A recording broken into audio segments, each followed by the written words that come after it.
welcome Zachary Hulu, who is going to talk about scaling live OTT with Dash. Sorry, we're laughing up here because our UI team likes having the title offset and it looked like a font issue. No, that's actually how it's supposed to be. Yes, hi. So I'm Zachary Cava. I am the video platform architect for Hulu. I'm here today to talk to you about how we use Dash to scale out our live OTT service. I want to go through a little bit of background about the live service that we offer. It might not be obvious to everyone in the room that we have live TV. Get closer to the mic. Okay. It might not be apparent what we have for live TV, so I want to give you an overview on that and the landscape that we operate our application in. And then we'll go through kind of the basics of streaming live with Dash. I know HLS is a more popular option, and so I want to just provide a couple features and mechanisms that get you up and running with Dash, and then show you how we go about optimizing these with specification compliant methods and an extension that we've proposed. And finally, if there's time, and hopefully there is, some Q&A. Yes, so let's take a look at the background. Hopefully this frames this talk a little bit better. But Hulu with Live TV, it actually just celebrated its two-year birthday, which was great. It launched May 3rd, 2017. At this point, the live product has local and national live channels. It also has a personal DVR that is cloud-based, so regardless of how you're consuming, if you log in with your mobile phone, your laptop, living room device, you can watch what's been recorded. And in addition to the live content, it has our full VOD catalog of thousands and thousands and thousands of hours of content. And it's worth noting that this live product is not the only way you can get live. With our premium add-ons, HBO, Showtime, you get the live streams for those as well without having the live product. So there's actually a number of live streams within the experience. Now, from a technical perspective, we actually have a lot of live streams. We have over 1,000 actively being ingested 24 hours a day, 7 days a week. If you're curious, it's a lot of data. I can't tell you exactly how much, but it's a lot. We don't do signal acquisition and encoding ourselves. We actually partner with 3 different vendors to accomplish this. These vendors publish to our in-house packaging and origin solution, and this packaging and origin solution is running in AWS's cloud infrastructure. So everything after signal's been encoded, down to us is all our own stack, including delivery and playback. In talking about playback, our device landscape. So Hulu is on a lot of devices. We're across the web, living room, and mobile ecosystem. In particular, living room is actually our biggest ecosystem. It has 80% of minutes watched actively consumed there. And when I talk about living room, I'm talking about the huge variety of devices. It was great to go after Phil because he gave a great overview of how terrible this can be and how great this can be. The same living room will have an Xbox and it'll have a streaming stick, and they use the streaming stick. They don't use the Xbox, okay?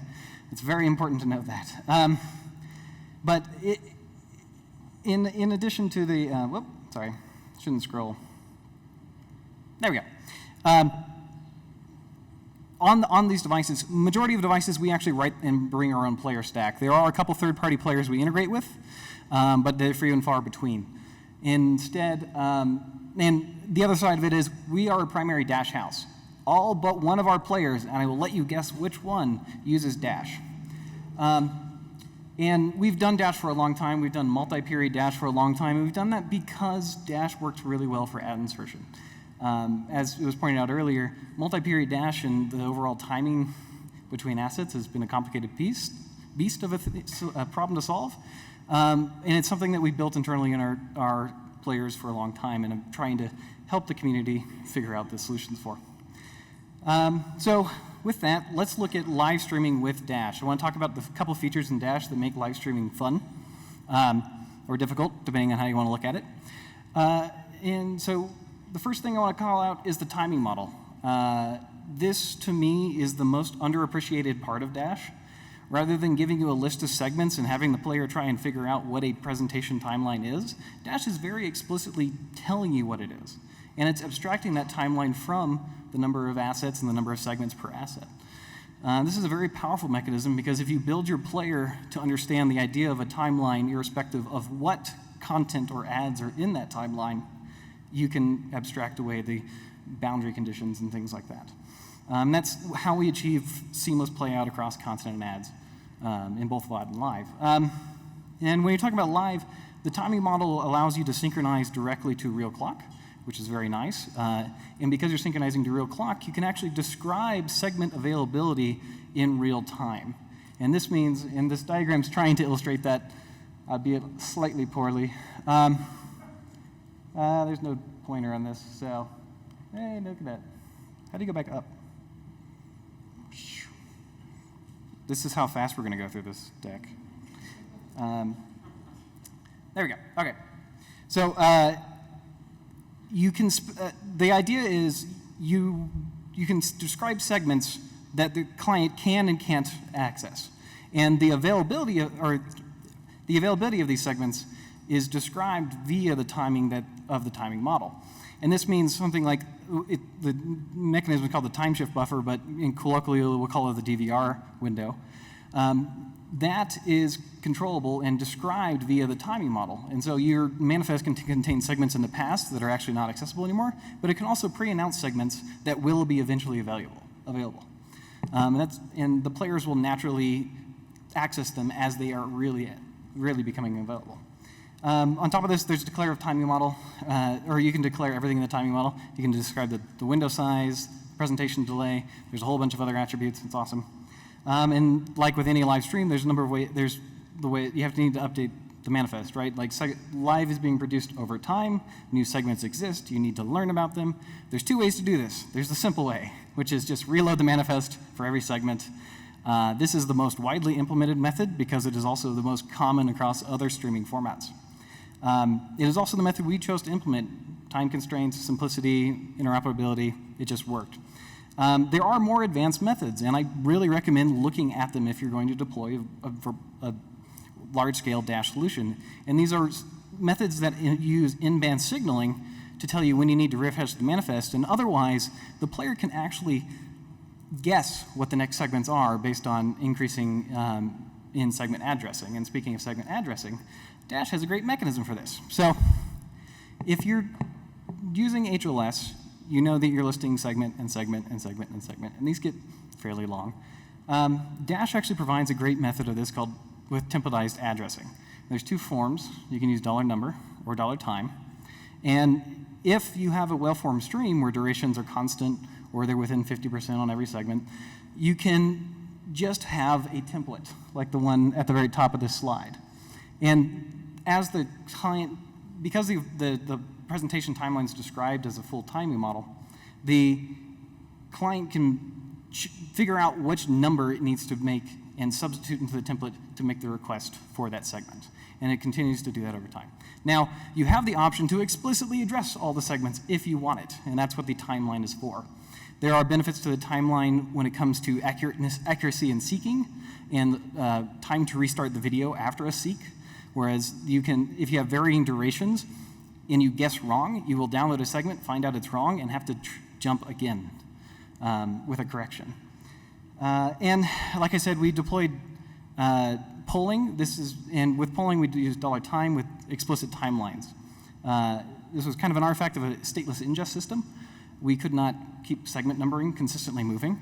But it's also something we want to reevaluate as we're looking at things like low latency. You can't really do predictive addressing of the next segment if you don't have the full duration of the segment you're downloading, right?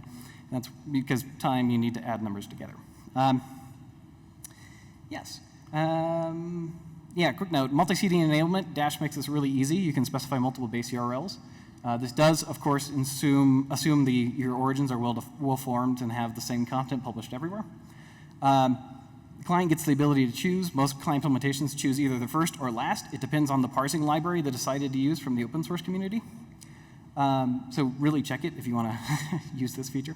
If your client is smart enough, you can actually do dynamic switching at runtime with an ABR, or as Will's laid out in his presentation, you can poll these CDNs periodically to understand which one's the best for the user environment. And as we found in our deployments, there are a lot of ISPs in the US. There are a lot of CDNs in the US. And they really don't like talking to each other sometimes. But a user will usually have one CDN that works well for them. And so multi-CDN is a very good way to improve your QoS. Now, the biggest problem we have with multi-CDN is segment authentication. We have contractual restraint that a lot of people have. You need to have authorization on your segments. CDNs do not use common authorization. So you kind of just append all the tokens together and tell each CDN to ignore the other tokens. And it works, kind of. It makes the strings really long. I've omitted the strings for security reasons, let's say. But you can even go further and abstract those out of the manifest using another dash mechanism called XDRO query info. And that allows the manifest to be cacheable instead of having per user information. So those are very basic properties that let you construct a live dash manifest. And I know I've glossed over things, I've butchered some other things, but we're going to go forward with that. And you can call me out in the Q&A. But with those basic constructs, let's look at a 5-minute manifest. And we're going to use an example from our production system, CNN. CNN is actually a very consistent stream for us. It's got well-formed segments, which is great. In our live streams, we use multi-period to separate content and ads. We have 8 video representations, 1 audio representation, and 608, 708 within the video fragment segments. And we use 3 segment CDNs constantly. And so with that, let's look at that manifest. This is great. We have a MPD. It's a dynamic type, which means it's going to change over time. We've set our minimum update period to 3 seconds. This is because the segments are 4 seconds, and we want to get an update prior to every segment. We've listed our CDNs here, which is great, and it's in our first period. And we have our adaptation set for video. We're listing out captions, accessibility tag, awesome. Content protection, because of course there's DRM. And then we start into our representations and our segment template and timeline and timeline and timeline. And oh, there's the next representation. But if I was going to go through all of this, it'd take too long. So we're going to skip a little bit. 36 slides later, we get to the end of the manifest. And, this is kind of what you get if you use the default settings. And you should really never deploy default settings to a production environment. I want to highlight by the numbers a little bit. So this is nearly 700 XML nodes to represent 5 minutes of content. That's 46 kilobytes uncompressed, even if you take out the white spacing. Yes, I know white spacing was in the slides. And it's about 30 milliseconds of parse time, single-threaded on a medium-powered laptop. Again, using a moderate parsing library. And I highlight these numbers because this value doesn't really scale. And when I say scale, I mean when you're trying to enable product features like start over a program of arbitrary length, does anyone know how long Wimbledon is? Do you have a guess? No? 6? 4? No? 12 hours is Wimbledon. It is scheduled for 12 hours. We wanted to try and enable start over for that whole program. This is a product decision, and it's something that we wanted to abide by. And so if we look at this here, at an hour, this is half a meg. At 3 hours, this is 2 megs. At 12 hours, well, that's just not going to download as fast as video at that point. And so the question is, what's making this manifest big? Well, obviously, from the previous slide, there's the timeline. But over time, if you're differentiating with the content and ads with different periods become overhead as well because there's so much describing the adaptation sets and content protection and things like that. And so, well, I hope that was an entertaining 5-minute manifest. Let's actually look at how we took this to production, which was not that crazy. We did actually have a partner try to parse that, and it did not go well on a very low-powered device. And so we wanted to focus our optimizations because concurrency in live is challenging. It's explicitly challenging when you're doing polling-based live, right? If clients are constantly polling, you need those manifests to be highly cacheable. And even when they're highly cacheable, generating a 2 megabyte manifest every 3 seconds is very taxing when you have thousands of streams. And we really wanted to scale without sacrificing the quality of streams. We didn't want to take over the start over rate. We didn't want to sacrifice the accuracy of seeking. We wanted to make this a fulfilled experience for the user. And we chose to optimize on the 2 components we really couldn't control too well, which is the network and the client. And you might say, well, you own the client player, can't you control it?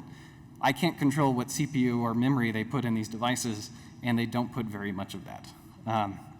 And so on the network, we really want to ensure any optimizations we do ensure a high cache hit ratio, and we minimize the cost of the updates for the clients. And when I say cost, I mean performance to download, to parse, and to keep in memory. And while we are okay with making trade-offs on the services, we're not going to make a server per channel. You know, this still needs to scale in somewhat. We don't need to burn money to do this. And the last part is, it's important to optimize holistically. You could say, with that previous example, gzip the manifest, what are you doing? Stop doing things uncompressed on the network. And that would help. It would take you from 46 kilobytes to 33.3. But you have now added another step to the client parsing process. It has to unzip it and then parse it. And when you're on a single core device with low memory, that actually doesn't work. It actually takes away the ability to do 60 FPS playback.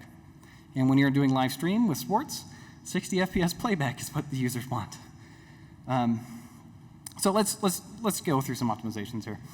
First thing to do, compress the timeline. Dash gives you a lot of mechanisms to do that. So I want to reiterate, what we did before was bad Dash. This is a little bit better Dash. Compress the timeline. Dash gives you a mechanism called the R attribute for S elements. This allows you to repeat a segment that is consistent in duration.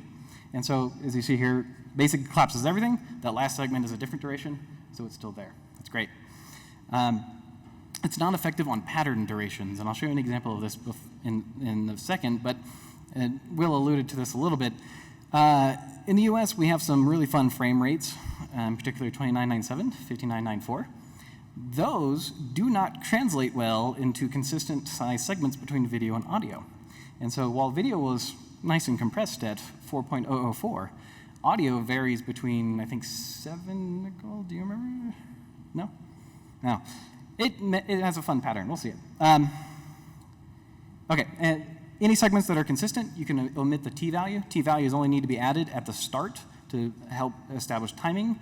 And whenever a segment is missing, this is actually a very nice indication that the timeline provides. You can specify missing segments. And then there's another thing. If you have a line streams, the timeline doesn't need to be per representation. You can pull it up to the adaptation set. Caveats here. This was not a given. Our encoders were actually outputting different timelines for different representations, and it took time to get them to coalesce into a common timeline. The other side of that is, typically, an implementation we saw was that 30 FPS or 2997 content was at 30,000 timescale, and 5994 was at 60,000. You can't mix timescales, so you need to actually expand up. 90,000 is a great number. When you do this, you actually introduce a new template variable called representation ID.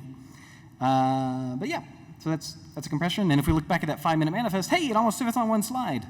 I cheated a little bit. I omitted some segments at the bottom because of that, again, that pattern that occurs within the timeline.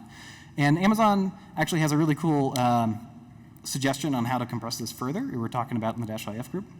But by the numbers here, this is now 78 XML nodes, 8.1 kilobytes, 20 milliseconds part time. That's great. And it's a smaller magnitude, but it's still a linear scale, right? As time's increasing, the size of this is increasing at a linear pace. But from a startup perspective, an initial manifest join, that's actually okay. That's not too bad. The problem is what happens over time. Over time, your stream is expanding. You're learning about new segments, right? Time is moving on, typically what time does. And this increases the cost of updates over time. And so while you might not have a problem in the beginning of a stream, you'll actually have a problem in the end. And when we were testing this originally, we'd get reports that after about halfway through the video, the people's streams would play for about 4 seconds and then stutter for a couple frames and then play for 4 seconds and stutter for 4 frames. And it was because it was parsing the manifest update.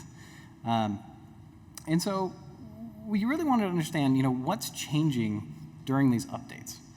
How could we better handle updates to the clients? And so here's an update. Here's the original manifest and an update after 4 seconds. Anyone spot the distance from the back of the room? No? Okay. I'll help you.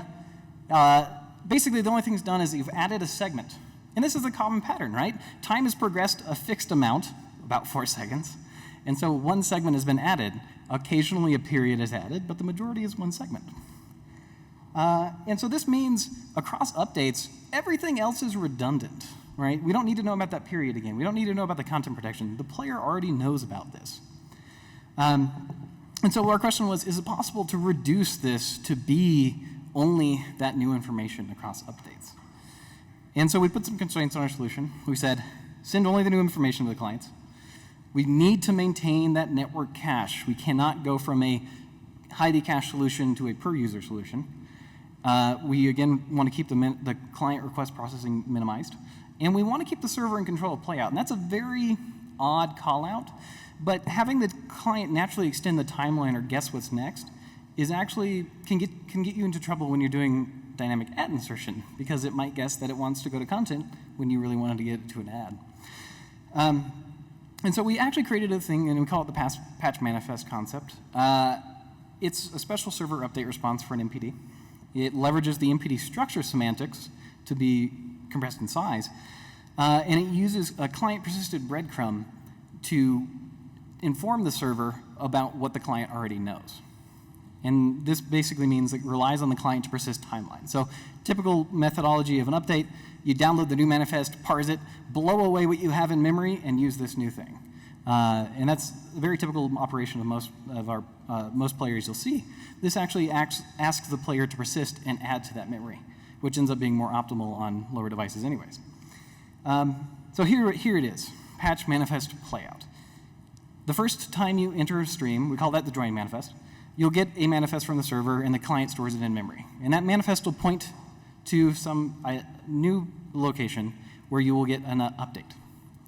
When you need an update, you pull that location and you get the new information that's occurred since the last time you pulled. But on top of that, you get a new link. It's like a linked list, just over the network and over time. And the client's consistently adding these patches into its memory. So it's building up the full stream state over time.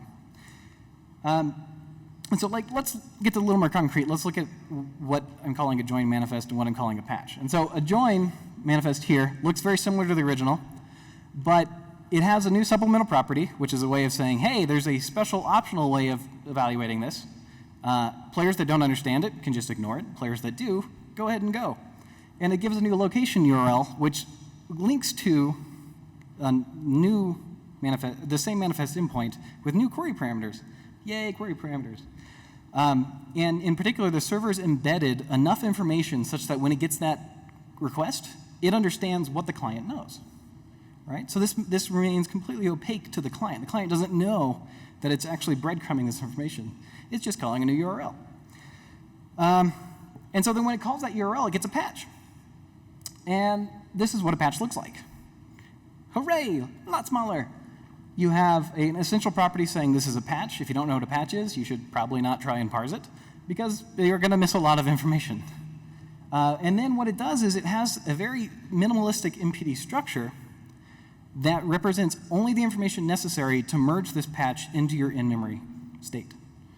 And what I mean there is everything in the MPD, or the manifest, schema, that the dash spec defines tells you how to match properties. Periods are identified by IDs, similarly adaptation sets and representations.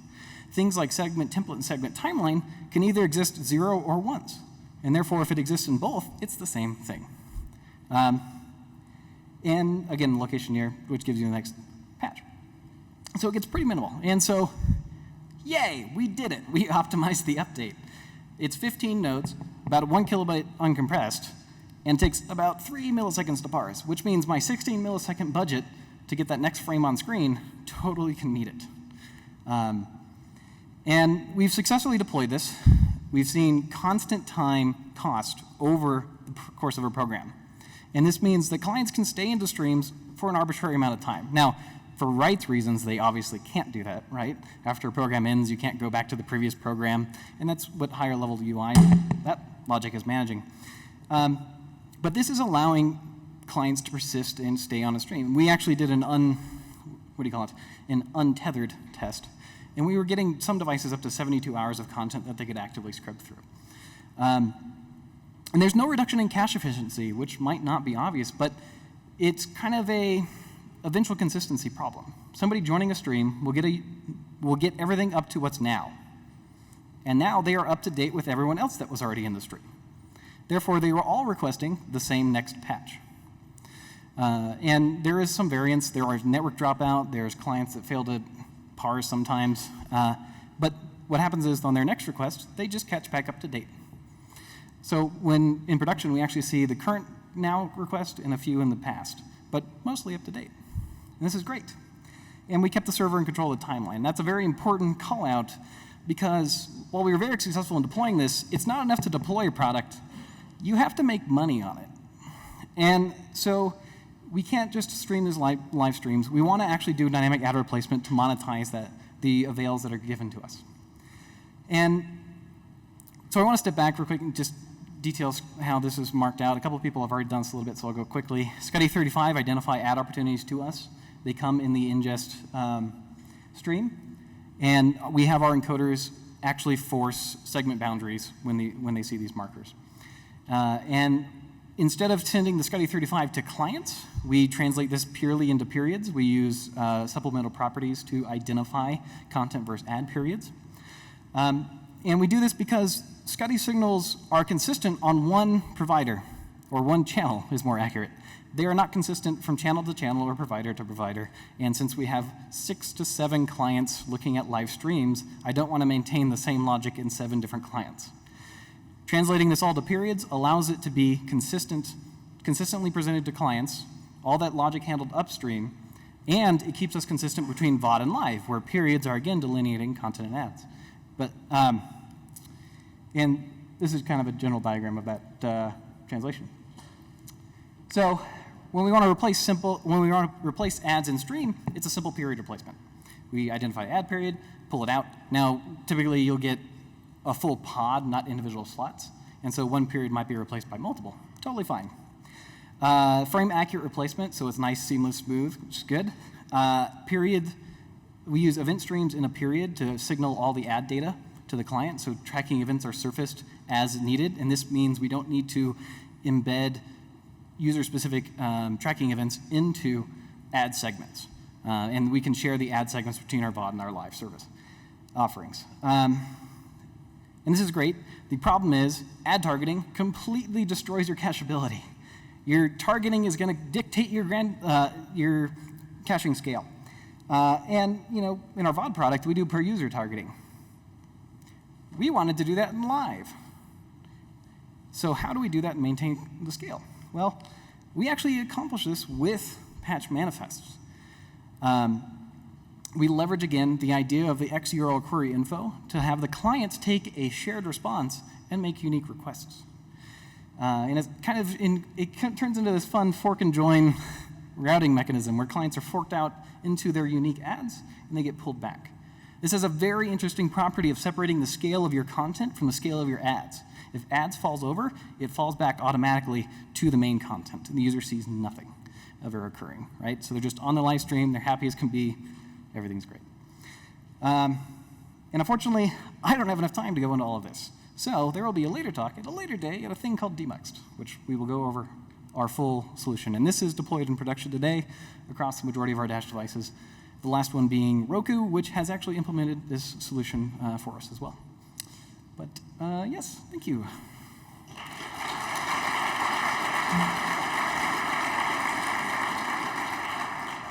One, two. Thank you very much, Zach. Questions?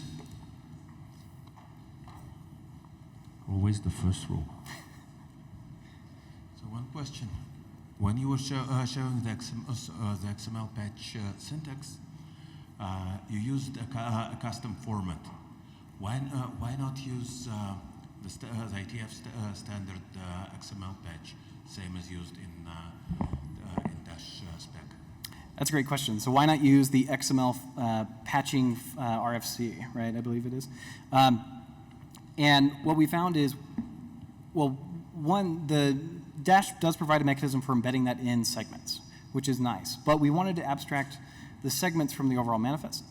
But in particular, because of when a user joins and the overall state and access they have. Like some users have the ability to start over, some only can go to where they join, some don't have any look back right.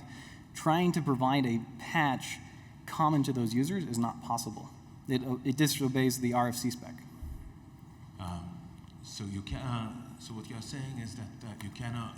Let's ignore events for a moment. You cannot send different patches to different people. We could, but it wouldn't scale as well at that point. We wanted to have highly scaled, highly shared patches where possible. The other side of it is, in our internal players, we do not persist XML. Because it is much more optimal to not have XML in memory and to instead turn it into official structs. Mm-hmm. Okay, thank you. Yeah. Other questions? Yes? Okay.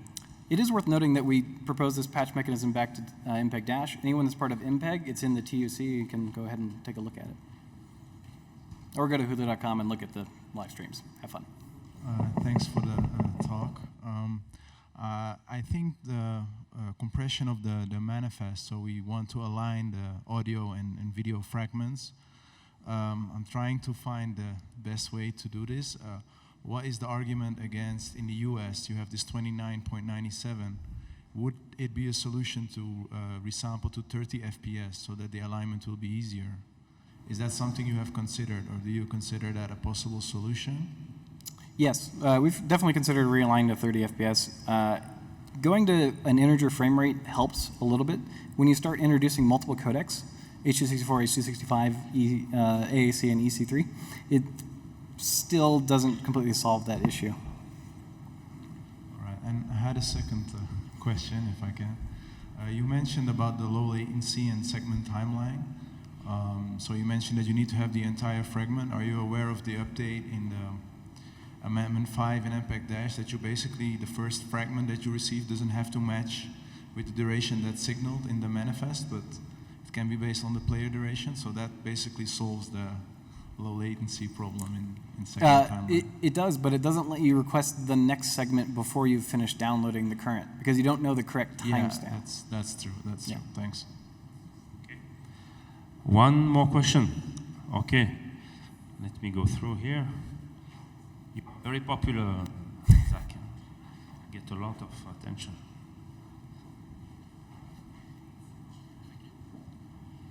So why for a live manifest are you growing it unbounded and not describing a sliding window of like a minute or 2 minutes of content? Is that for is that solely for the ability to restart the stream over again?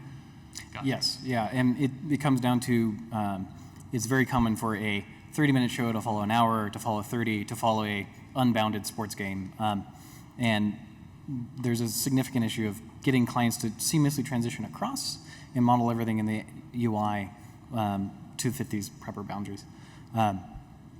There's a lot more detail to it, but this is the reason we chose. Now we do use the time shift window as a maximum limit of what's in memory. So that window grows unbounded off the bottom for each program, or forever on a per channel basis? It would technically grow forever. We have APIs in our player that cut out segments that are no longer within the current program. So you do more of a program-based MPD versus a stream-based MPD where there's no beginning and no end? It does go forever. Here, you and I can talk about it. Yeah. Awesome. Thank you. Yeah. Okay. Last question.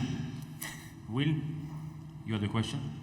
So it's a question of the president to the members. So be Yeah, so I'm going to pass. No, Raj is now president as of last week, so I can ask anything I like. You teased us with the notion that you might be considering going to segment number. So, some people like the accuracy that it gives you. So, what's your reason for going to segment number, and how do you overcome some of the timing issues that forced you and other people to segment timeline? In moving to segment number, we were not necessarily going to drop the timeline so that we could keep the addressability of the segments in the seeking scenario.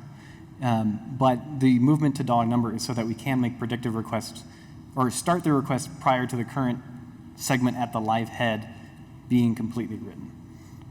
And that's for a very, very low latency case. Okay. Thank you. Thank you very much, Zach.